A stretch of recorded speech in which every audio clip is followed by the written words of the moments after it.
Good morning guys, myself Anamika Mishra, welcome to Prayag ITI channel. हम लोग AC circuit पढ़ रहे थे और एसी सर्किट में हम लोग एवरेज वैल्यू और आरएमएस वैल्यू फाइंड करना सीखे थे। तो आप ये देखे थे कि अगर कोई भी आपके पास इक्वेशन लिखी हुई थी तो अगर हमें उसकी एवरेज वैल्यू बतानी थी तो अगर I equal to I naught plus I one sine omega t plus I two sine omega t dash dash dash I n sine omega n लिखा हुआ है, तो अगर इस इक्वेशन में आपको एवरेज वैल्यू बताना है तो आप डायरेक्ट बता देंगे कि आई नॉट हमारा एवरेज वैल्यू है, ठीक है। बट अगर आपसे आरएमएस वैल्यू निकालने को कहा जाएगा तो आप क्या करेंगे कि अंडर रूट आई नॉट का square plus half I one का स्क्वायर प्लस आई टू का स्क्वायर, मतलब कि हम एक एक इक्वेशन की जो जो एवरेज वैल्यू होगी उसको हम लोग स्क्वायर करके लेकर के चलेंगे, ठीक है। तो इस तरह से हम लोग एवरेज वैल्यू और आरएमएस वैल्यू फाइंड कर रहे थे। किसी भी वेव अगर वेव दी हुई थी तो उसका इक्वेशन निकाल रहे थे और अगर इक्वेशन दी हुई थी तो उसका हम लोग वेव निकाल के आरएमएस वैल्यू निकाल के लिख रहे थे, ठीक है। तो आज हम लोग उसके आगे कंटिन्यू करते हैं। उसके बाद हम लोग ने कुछ ट्रायंगुलर वेव पढ़ा था और उस वेव में हम लोग देखे थे कि अगर हमें समान इनपुट समान आउटपुट या negative half cycle positive half cycle में मिल रहा था तो वहाँ π/3 क्या आ रहा था, आरएमएस वैल्यू आती थी π/3, यानी कि Vm/में √3 वोल्ट। और अगर हम लोग उसको ऐड करके एक ट्रायंगुलर अलग और दूसरा ट्रायंगुलर अलग हो रहा था, जो पहले की क्लासेस कल की क्लासेस देखे हैं उसी को हम लोग रिवाइज कर रहे हैं। इस वजह से हम कुछ लिख के नहीं बता रहे हैं क्योंकि कल हम इस चीज़ को पढ़ा चुके थे, ठीक है। तो जो अलग अलग ट्रायंगुलर था वहाँ पे हम लोग देख रहे थे कि इसका Vm/√3 और इसका Vm/√3, मतलब टोटल आंसर Vm/√6 आ रहा था, सही है। तो आज हम लोग देखते हैं कि अब हम लोग क्या क्या पढ़ चुके हैं। एवरेज वैल्यू, आरएमएस वैल्यू, किसका किसका, हाफ वेव का, हाफ वेव रेक्टिफायर का, साइनसोइडल वेव का और फुल वेव रेक्टिफायर का, ठीक है। इन सारी चीज़ों का हम लोग आरएमएस वैल्यू और एवरेज वैल्यू निकालना और फॉर्मूला सब कुछ देख चुके हैं। तो आज हम लोग उसके आगे चलते हैं। आपको दो चीज़ें और पढ़नी है, एक पीक फैक्टर पढ़ना है और एक फॉर्म फैक्टर पढ़ना है, ठीक है। तो सबसे पहले यहाँ पर देखिए फॉर्म फैक्टर।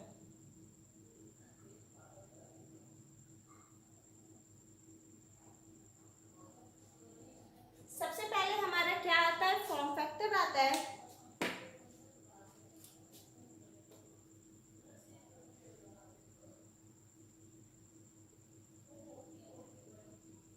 फॉर्म फैक्टर आता है, ठीक है। तो इसका फॉर्मूला क्या होगा, आप यहाँ पे देखिए लिखा हुआ है RM, ठीक है। इसका फॉर्मूला क्या हुआ, RMS value, RMS value upon में एवरेज वैल्यू। इसका फॉर्मूला क्या हो जाएगा, आरएमएस वैल्यू अपॉन में एवरेज वैल्यू, ठीक है। तो अगर आपको याद करना होगा तो याद करने का तरीका क्या है, देखिए यहाँ पे RM लिखा हुआ है, मतलब कि आरएमएस वैल्यू ऊपर जाएगा और अपॉन में एवरेज वैल्यू होगा। और उसके बाद फॉर्म फैक्टर का मान कितना होता है, 1.11 होता है। कि क्या होता है, 1.11। किसकी बात करें हम लोग, साइनसोइडल वेव की बात करें। अगर साइनसोइडल वेव में फॉर्म फैक्टर की वैल्यू पूछेगा तो उसका फॉर्मूला हो जाएगा आरएमएस वैल्यू अपॉन में एवरेज वैल्यू, और कितनी वैल्यू होगी, 1.11। अगर आपसे पीक फैक्टर पूछता है, पीक फैक्टर, तो आप लोग क्या लिखेंगे यहाँ पे, पीक फैक्टर का मतलब क्या होता है, मैक्सिमम वैल्यू। पीक फैक्टर मतलब कि सबसे अधिक फैक्टर दिखाना है तो हमें ऊपर क्या लिखेंगे, मैक्सिमम वैल्यू लिखेंगे। तो मैक्सिमम वैल्यू या पीक वैल्यू, मैक्सिमम वैल्यू, या फिर हम लोग इसी को क्या कहते हैं, पीक वैल्यू भी कहते हैं, अपॉन में कितना हो जाएगा, आरएमएस वैल्यू हो जाएगा, ठीक है। अपॉन में आरएमएस वैल्यू। तो पीक फैक्टर की वैल्यू कितनी होती है, 1.414, ठीक है। फॉर्म फैक्टर कितना होता है, 1.11। हम यहाँ पे वैल्यू लिख दे रहे हैं। फॉर्म फैक्टर की वैल्यू होती है 1.11 और पीक फैक्टर की वैल्यू होती है 1.414। बट ये किसमें वैल्यू वैलिड होगी, सिर्फ और सिर्फ साइनसोइडल वेव में होगी और किसी वेव में नहीं होगी, सबकी अलग अलग वैल्यू होती है, ठीक है। इसके बाद अगर आपसे रिपल फैक्टर पूछेगा तो आप लोग क्या लिखेंगे, ripple factor. Ripple factor is equal to form factor under root form factor का स्क्वायर माइनस वन। क्या लिखेंगे? फॉर्म फैक्टर का square minus one under root में। ठीक है, ये तीनों फॉर्मूला याद कर लीजिएगा। ये आपसे डायरेक्ट क्वेश्चन पूछा जाएगा आपके एग्जाम में कि फॉर्म फैक्टर का फॉर्मूला क्या होता है, पीक फैक्टर का क्या होता है, रिपल फैक्टर का क्या होता है। याद करने का तरीका मैंने आपको बता दिया। यहाँ पे फॉर्म फैक्टर में आर एम लिखा हुआ है, मतलब कि आरएमएस वैल्यू अपॉन में एवरेज वैल्यू। और यहाँ पे पीक फैक्टर लिखा हुआ है पीक, मतलब कि पीक मतलब मैक्सिमम वैल्यू, और या फिर पीक वैल्यू अपॉन में आरएमएस वैल्यू। ठीक है, और ripple factor is equal to form factor का स्क्वायर माइनस वन, किसमें? अंडर रूट में। इतनी बात क्लियर हो गई। अब देखिए कुछ इंपॉर्टेंट चीजें होती हैं, जैसे हमारा एक रेजिस्टेंस हुआ, क्या करेगा? ये विरोध उत्पन्न करेगा। तो रेजिस्टेंस के अपोजिट क्या होता है? कंडक्टेंस।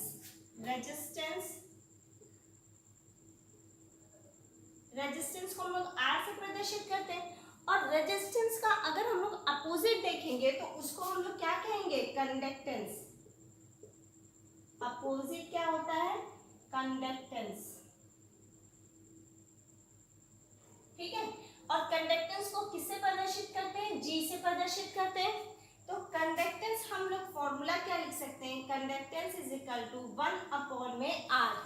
तो आर की यूनिट क्या होती है? ओम होती है, और कंडक्टेंस की यूनिट ओम इनवर्स लिखिए, या फिर हम लोग क्या लिख सकते हैं इसकी यूनिट क्या लिख सकते हैं? मोह, और या फिर सीमेन। क्या लिख सकते हैं? मोह या फिर सीमेन। ठीक है, तो ये भी चीजें आपसे पूछी जाती हैं, ये हम आपको एक एक करके पॉइंट बता रहे हैं। अब देखिए, अगर आपके पास एक रेजिस्टेंस था जिसको हम लोग अपोजिट किए, तो क्या मिला हमें? कंडक्टेंस मिला, कुछ इस टाइप का। ठीक है, अब आपके पास एक सिंपल में इंडक्टेंस है। क्या है ये? इंडक्टेंस है हमारा। तो इसको हम लोग क्या कहेंगे? एक्सएल कहेंगे। ये क्या है हमारा? एक्सएल है। तो एक्सएल इज इक्वल टू क्या हो जाता है यहाँ पर? XL is equal to 2 pi F L.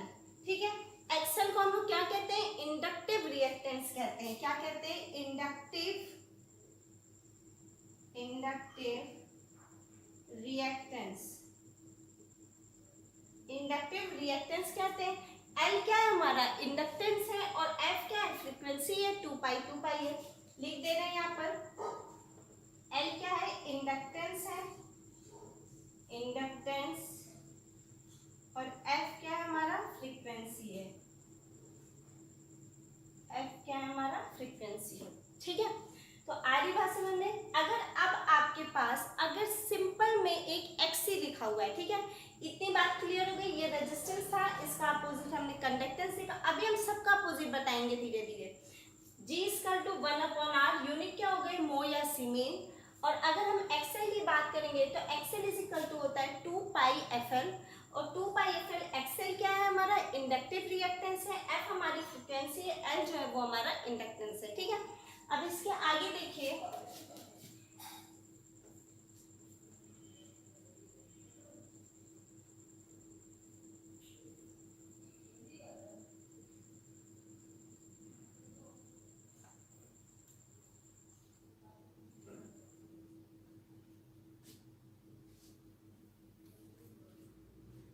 अगर मान लीजिए यहाँ पर कोई कैपेसिटर लगा हुआ है, ठीक है, ये सिंगल की हम लोग बात कर रहे हैं, और यहाँ पे वैल्यू दी हुई है एक्सी। तो हम लोग यहाँ पे क्या लिख सकते हैं? एक्सी इज इक्वल टू में 1 अपॉन 2 पाई एफ सी, या फिर हम लोग क्या लिख सकते हैं? 1 अपॉन में ओमेगा सी। तो 1 अपॉन ओमेगा सी को हम लोग क्या लिखेंगे? 1 अपॉन में 2 पाई एफ सी। तो एक्सी क्या है हमारा? Inductive capacitance, inductive capacitance. ठीक है, इंडक्टिव कैपेसिटेंस है, और एफ फ्रीक्वेंसी, सी कैपेसिटेंस है हमारा। तो इस तरह से हम लोग एक्सएल, एक्सी और आर, ये तीन बात कर लिए, मतलब कि आर हो गया, एल हो गया और सी हो गया। ये हम किसकी? एसी सर्किट में बात कर रहे थे। एसी सर्किट में इन तीनों के अगर सिंगल है तो इस तरह से इसकी यूनिट क्या हो गई? इसकी यूनिट भी हो गई मो, और या फिर सीमेन। ठीक है, यूनिट क्या हो गई? मो हो गई या फिर सीमेन हो गई। अब देखिए, आपके पास इम्पीडेंस आता है, जेड। अगर हम लोग इम्पीडेंस की बात करेंगे तो यहाँ पे क्या हो जाएगा जेड, तो Z is equal to under root R square plus XL minus XC का होल स्क्वायर। फॉर्मूला क्या हो गया हमारे पास में, Z is equal to under root R square plus XL minus XC का होल स्क्वायर। ठीक है, तो यहाँ से क्या निकल जाएगा, इम्पीडेंस निकल जाएगा। और जेड इज इक्वल टू होता क्या है, वी अपॉन में एक्सी, वी अपॉन में आई, आई इक्वल टू क्या हो जाएगा हमारा, वी अपॉन में जेड। देखिए अगर हमें यहाँ से आई की वैल्यू निकालनी होगी, ये जितने भी फॉर्मूले हम बता रहे हैं ये सब इसी सर्किट के लिए बहुत इंपॉर्टेंट है। या तो आपसे सिंपल पूछ लिया जाएगा या तो फिर वैल्यू दे करके पूछा जाएगा, बट पूछा जरूर जाता है। I equal to we upon में जेड, तो हम यहाँ से जेड की वैल्यू क्या लिख सकते हैं, ये लिख सकते हैं, यानी कि आई इक्वल टू हम लोग क्या लिख सकते हैं, वी अपॉन में under root R square plus XL minus XC का होल स्क्वायर। और एक्सएल क्या है, 2 पाई एफ एल है। एक्सएल क्या है यहाँ पर, XL is equal to 2 pi F L और एक्सी क्या है यहाँ पे 1 अपॉन में 2 पाई एफ सी। ठीक है, एफ आपको पता है कि फ्रीक्वेंसी डिनोट कर रहा है, सही है, इतनी बात हो गई। अब देखिए आपको पता है कि अगर हम लोग सस्पेक्टेंस होता है बी, ठीक है, तो बी इज इक्वल टू सस्पेक्टेंस,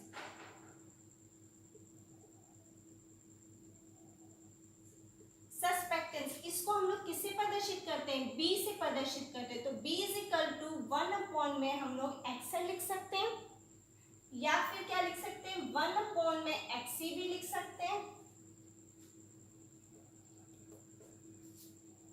सही है। सस्पेक्टेंस मतलब होता है बी और B is equal to 1 upon में एक्सएल और 1 अपॉन में एक्सी हम लोग लिख सकते हैं। ठीक है, तो एक्सएल और एक्सी लिख सकते हैं हम लोग। इसके बाद आता है एडमिटेंस। एडमिटेंस को हम लोग किससे प्रदर्शित करते हैं, वाई से। एडमिटेंस कल हम लोग आपको एक पावर ट्रायंगल बताएंगे, उसमें ये सारी चीजें बताएंगे कि कौन किसका अपोजिट होता है, सस्पेक्टेंस किसका अपोजिट होता है, एडमिटेंस किसका अपोजिट होता है, एडमिटेंस इम्पीडेंस का अपोजिट होता है। जैसे रेजिस्टेंस का आज मैंने कंडक्टेंस बताया ना, वैसे ही हम इसके आगे देखेंगे। ठीक है, तो एडमिटेंस मतलब होता है वाई और वाई इज इक्वल टू किसका हो गया ये, जी प्लस यानी कि कंडक्टेंस प्लस रियल पार्ट इसमें क्या है, कंडक्टेंस, जी क्या है यहाँ पर, कंडक्टेंस है, कंडक्टेंस है, और बी क्या है यहाँ पर, सस्पेक्टेंस है, सस्पेक्टेंस है। ठीक है, इतनी बात हो गई। अब देखिए अगर आपके पास कोई क्वेश्चन दिया हुआ है कि Z इज इक्वल टू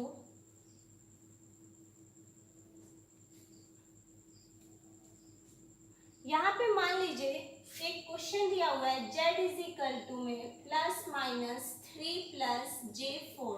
ध्यान से देखिएगा ऐसे क्वेश्चन आते हैं आपके एग्जाम में। Z is equal two plus minus 3 plus J4। आपको निकालना क्या है, यहाँ पे आपको निकालना है G का मान और B का मान। ठीक है, G मतलब कंडक्टेंस निकालना है और B मतलब सस्पेक्टेंस निकालना है। तो आप कैसे निकालेंगे, बहुत सिंपल है। Y इज इक्वल टू हम लोग क्या लिखते हैं, 1 अपॉन में Z लिखते हैं, y इक्वल टू 1 अपॉन में Z। तो अब देखिए ये किस फॉर्म में है, इसके हम कॉन्जुगेट से मल्टीप्लाई कर देंगे तो आंसर आ जाएगा हमारा। तो इसके लिए हम लोग y इज इक्वल टू क्या लिख सकते हैं, पहले हम लोग y निकालेंगे, उसके बाद हम लोग g और b निकालेंगे। ठीक है, तो 1 अपॉन में 3 plus J4 into 3 minus J4। Conjugate का मतलब होता है प्लस है तो माइनस, माइनस है तो यहाँ पर प्लस, 3 माइनस J4। ठीक है, मल्टीप्लाई कर दीजिए ऊपर, ये कितना हो जाएगा 3 माइनस J4 और ये आपको क्या दिख रहा है, a square minus b square, तो ये 3 का स्क्वायर माइनस j स्क्वायर और 4 का स्क्वायर। तो हम लोग यहाँ पे क्या लिख सकते हैं, 3 माइनस J4 अपॉन में 9 माइनस j स्क्वायर और 16, 4 का स्क्वायर कितना हो गया 16। अब देखिए j स्क्वायर की वैल्यू कितनी होती है, -1 होती है, इमेजिनरी नंबर है ना, तो j स्क्वायर की वैल्यू कितनी हो गई, -1 हो गई। तो यहाँ पे हम लोग कैसे निकालेंगे, तो y इज इक्वल टू, अगर जे स्क्वायर की वैल्यू रखेंगे तो 3 माइनस J4 अपॉन में 9 प्लस 16, सही है। तो ये कितना हो जाएगा, 3 माइनस J4 अपॉन में 25। तो y की वैल्यू कितनी आ गई, 3 माइनस J4 अपॉन में 25। अब देखिए अगर हम इसको अलग अलग लिख लें यहाँ पर,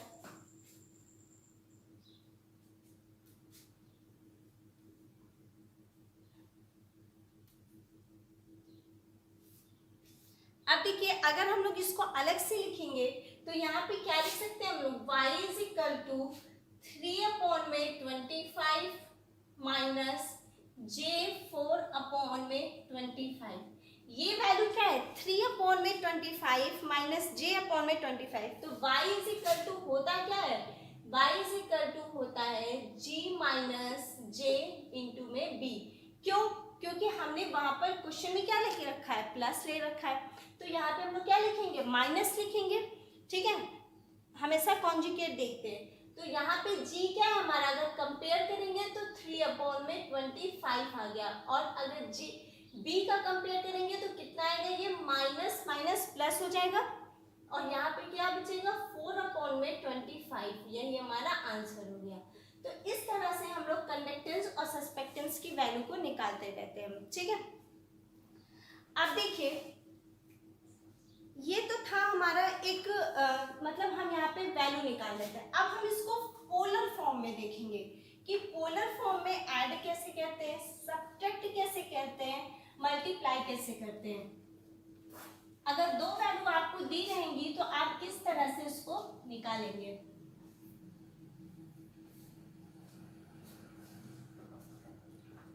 देखिए अगर मान लीजिए आपके पास एक क्वेश्चन है, ठीक है, a इज इक्वल टू लिखा हुआ है